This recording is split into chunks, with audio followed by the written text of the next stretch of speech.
में भारत से तनाव के बीच मालदीव की मदद को पाकिस्तान आगे आया है। दरअसल राष्ट्रपति कार्यालय द्वारा जारी बयान के अनुसार पाकिस्तान के कार्यवाहक प्रधानमंत्री अनवर उल हक काकर ने राष्ट्रपति मोहम्मद मुइज़ू के साथ टेलीफोन पर बातचीत की है। लेकिन सवाल तो ये है कि तंग हाल पाकिस्तान मालदीव की मदद करेगा कैसे?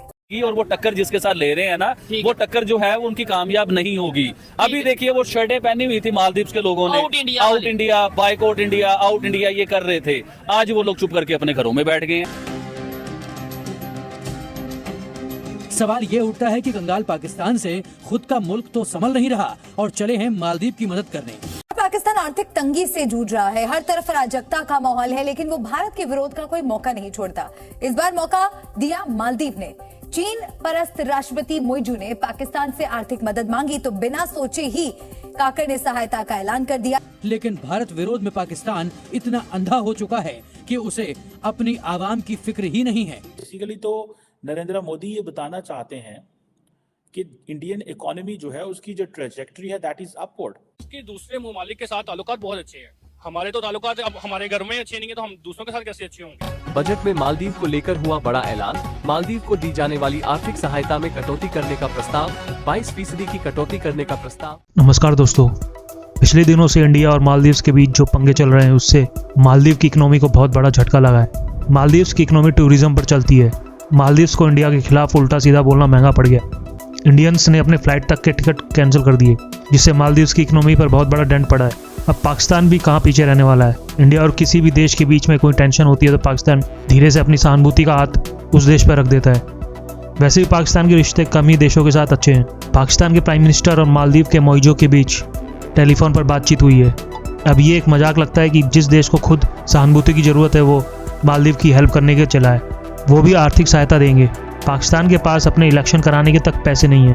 पाकिस्तान पैसों के लिए फीफा वर्ल्ड कप में अपनी आर्मी के लोगों को एज ए सिक्योरिटी लगाता है और खुद कभी IMF से कभी चाइना से लोन लेता फिरता है।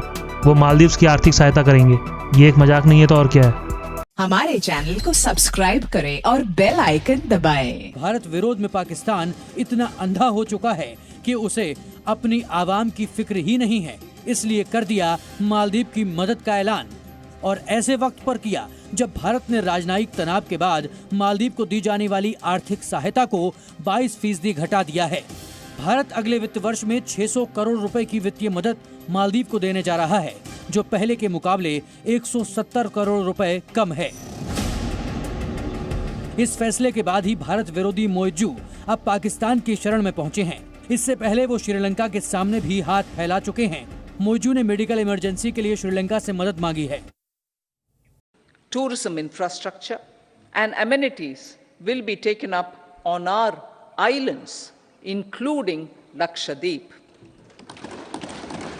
पड़ोसी देश के बारे में हमें इस तरह से बात नहीं करनी चाहिए जो दोनों देशों के रिश्ते को प्रभावित करती है। मैं राष्ट्रपति मुइज़ू से औपचारिक रूप से माफी मांगने के लिए कहता हूं। कासिम इब्राहिम, मालदीव जमहूरी पार्टी। लक्षद्वीप का भी नाम शामिल करके उसके लिए वो क्या सोच रहे हैं टूरिज्म के लिए, उन्होंने मालदीव को एक मैसेज दिया। ये मामला ज्यादा देर नहीं चलेगा। उन्हें माफी मांगनी पड़ेगी और वो टक्कर जिसके साथ ले रहे हैं ना, वो टक्कर जो है वो उनकी कामयाब नहीं हो। अगर टाटा ग्रुप और अंबानी चाहे ना तो उस जजीरे को खरीद लें।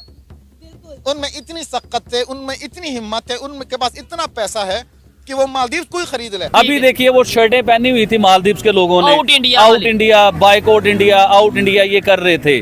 आज वो लोग चुप करके अपने घरों में बैठ गए हैं, क्योंकि उन्हें हकीकत और रियलिटी नजर आ रही थी कि वो देखिए जिन्होंने ये जिस गवर्नमेंट ने ये बात की थी, जिस गवर्नमेंट ने मोदी जी का लॉन और पपेट कहा था, आपको पता है ये इलेक्शन किस बेस पे जीते थे? किस बेस पे? ये इंडिया की नफरत के बेस पे इलेक्शन जीते थे और चाइना इनकी सपोर्ट कर रहा। ये तो एक जजीरा है, चारों तरफ पानी, बीच में छोटा सा एरिया है, लेकिन वहां के सदर जो 1 साल पहले हुए इलेक्शन में जीते थे, मुइज़ू का नाम है, मोहम्मद मुइज़ू का नाम है, इब्राहिम सुई से वो जीते थे। तो उन्होंने अपना नैरेटिव ये बनाया था कि हमारा सबसे बड़ा दुश्मन इंडिया है। 1988 के अंदर कू हुआ तो सबसे पहले हेल्प के लिए मालदीव कौन पहुंचा? इंडिया पहुंचा। वो कि उनके ताल्लुकात मालदीव से कैसे चल रहे हैं वो हम आपको बताते रहे हैं, लेकिन इसके बावजूद इस वक्त उन्होंने अपने बजट में भी इसको शामिल किया है। आपकी इकोनॉमी ठीक होगी तो सबकी ठीक होगा, वरना कुछ नहीं होगा। ठीक होगी तो सब ठीक होगा, और फाइनेंशियल बर्डन यानी फाइनेंशियल जो आपका वेटेज है वो ही आपके लिए आसानियां कर। इंडिया का शॉर्ट टर्म बजट क्या आया कि रॉयटर्स तक पर धूम मच गई। इसी तरह 2004 के अंदर सुनामी में मालदीव तबाह हो चुका था, बर्बाद हो चुका था। सबसे पहले कौन पहुंचा? इंडिया पहुंच गया। इसी तरह 2014 के अंदर आग लगने से पानी की किल्लत वहां पे आ गई, वाटर स्कार्सिटी आ गई, तो सबसे पहले वहां कौन पहुंचा? इंडिया पहुंचा। एक मीम वायरल हुई थी जिसके अंदर अंबानी भगवान के सामने हैं, तो लिखा हुआ था कि भगवान जो चाहिए हमसे ले लें।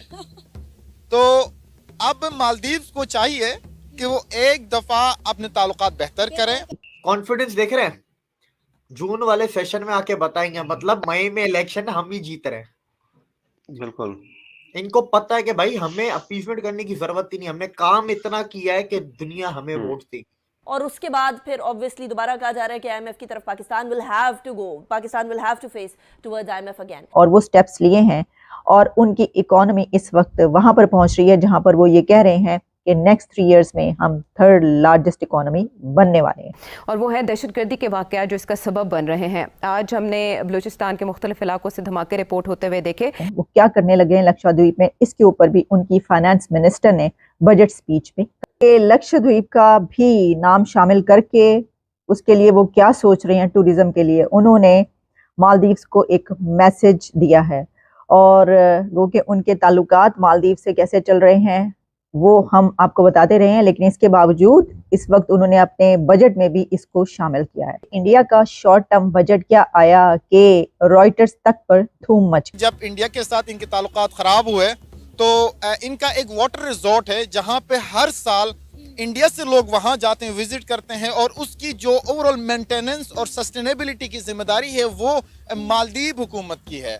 तो उसको इस बार इन्होंने रेनोवेट करने से, उसको सस्टेन करने से, मेंटेन करने से इनकार किया, जिसकी वजह से उनको नुकसान हुआ। इंडिया को क्या फर्क पड़ता है? मैंने पहले ही आपको जिक्र किया कि इंडिया के ये अगर 2 ग्रुप्स मिल जाए, टाटा और अंबानी, तो अल जजीरा उनका पूरे जजीरा ही खरीद ले। मोदी की वो जो एक तस्वीर जो चेयर पे बैठे उन्होंने ली है, जिसपे वो सोच रहे हैं कि यार करना क्या है इसका, वो एक तस्वीर मालदीव के लिए भारी पड़ गई है, जिसकी वजह से वो इतने डर गए कि वो उन्होंने अलल ऐलान कहा है कि भाई इंडिया हमारा दुश्मन है, हमने उनके साथ बना के नहीं रखना। हालांकि दूसरी तरफ देखें तो हमेशा से माजी से लेके अब तक हमेशा से सयाहत से लेके सकाफत इवन ज़बान, इवन रिलीजन तक उनके सेम है। अब ये देखें तो अब इसके बावजूद भी अब वो एक दूसरे को एक्सेप्ट नहीं कर रहे हैं, तो ये मैं समझता हूँ कि उनकी माशत के लिए, बल्कि उनके साथ जितने भी ममालिक हैं उनके लिए बहुत ज़्यादा नुकसान। रॉयटर्स इस वक्त इसको ऐसे रिपोर्ट कर रहा है कि highlights of India's short term budget, India plans to spend $134 billion on infrastructure. India का इस बजट में ये कहना है कि नेक्स्ट 3 इयर्स में इंडिया 3rd लार्जेस्ट इकोनॉमी बनने जा रहा है। हमारे चैनल को सब्सक्राइब करें और बेल आइकन दबाएं।